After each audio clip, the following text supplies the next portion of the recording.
things that I notice in bias when we're talking about bias is people don't really like to acknowledge their bias because sometimes it's embarrassing, or you may feel ashamed to acknowledge that bias. It's like, I don't want to say it, but this is what I'm thinking.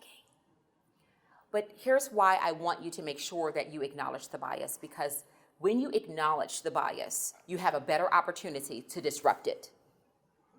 But when you pretend like it's not there, then most likely you're going to just kind of, it's going to stay and it's going to fester. So make sure that you're not ashamed to acknowledge the bias. Once you open your eyes to this and your ears to this, you realize how many things you say have the potential of bias, or what you've heard as a microaggression. We do it all the time. It depends, again, on perspective. It depends on who's receiving it. So I may have said something to Kashonna in good intention, and my impact on her might have been like, oh, Lynda, did you really say that? And we've had so many conversations about that, and that's what I love about the energy between the two of us, because we're constantly disrupting some of those biases or realizing that we have them, and we never thought that before.